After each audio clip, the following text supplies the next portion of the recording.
141 chapters, nearly 4 years, and 4 theory videos from myself later, we finally know that Nobara Kugisaki is alive in Jujutsu Kaisen. This massive reveal comes only 1 chapter after we saw Nobara in a series of panels with all of Yuji's dead homies. This is probably the biggest bait and switch that we've seen since, like, the Gojo off-screen. Let's talk about what exactly this means for Jujutsu Kaisen going forward. As we all know, this reveal came completely out of left field, but it makes sense that it happened this way. Nobara's curse technique Resonance uses her straw doll, hammer, and nails to inflict damage on her enemy. The only caveat to this is that she must first establish a connection with her enemy. The way to do this is by literally connecting her straw doll to her enemy. Now, if she could somehow establish a connection with Sukuna in this final boss battle, she could legitimately turn the tides of the battle. She could do serious damage to him remotely. Now, obviously, she doesn't have the salt, especially after just waking up from like a massive coma to fight Sukuna in close quarters combat and establish this connection, right? That's okay though. She doesn't have to. Sukuna's last finger, much like Nobara herself, has been hidden away from the story for literally years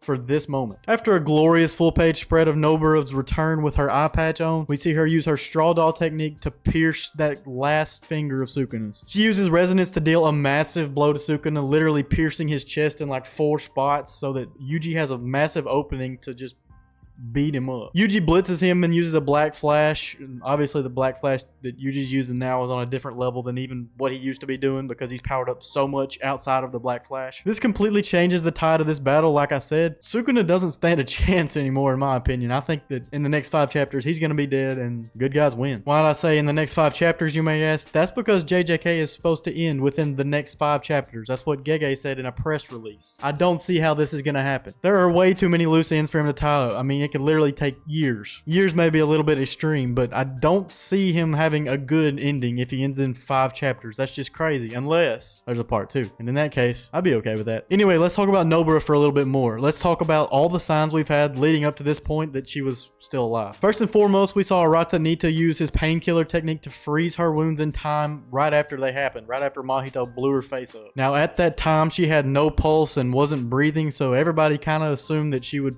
not make it, myself included. But I did have a theory that she could be laying there on the brink of death, much like Gojo was after getting stabbed in the throat by Toji, and learn reverse curse technique. That's normally how it happens. We still don't know if she did that or if Shoko, who's like the best healer in the world, used her own reverse curse technique on Nobara, but I guess we'll find out, or maybe we won't. There's only 5 chapters left. She's alive. That's all that matters. Now, after this scene that happened immediately after Mahito damaged her, the next time we heard of her in any capacity was in chapter 155. In this chapter, Panda and Megami were going after Hikari to try to recruit him, and, you know, they eventually did recruit him, but that's besides the point. They were talking about curse techniques that the Jujutsu Society, like, higher-ups liked and didn't like. They talked about Nobara's curse technique in the present tense. And while this was literally nothing, I was probably grasping at straws and sounded like a crazy conspiracy theorist. I made a video about it because I thought she was alive because of that present tense. That video was one of my most viewed videos, like, ever, and I'm pretty sure half the comments were telling me that I'm stupid and a crazy conspiracy theorist because there's no way that that means anything. And at the time, I probably agreed with them, but I wanted, you know, YouTube clickbait. The next time after that we hear anything about her at all is chapter 236 in the Gojo, you know, afterlife. During this afterlife scene, we see Gojo chilling with all the dead homies, you know, even Toji's there in that airport terminal. Guess who we don't see?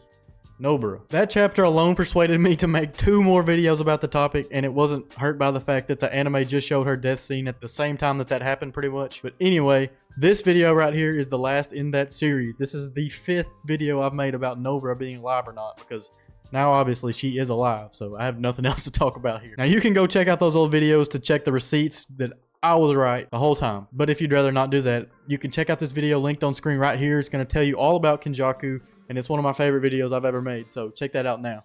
Until next time, peace. Told y'all, man. I told you.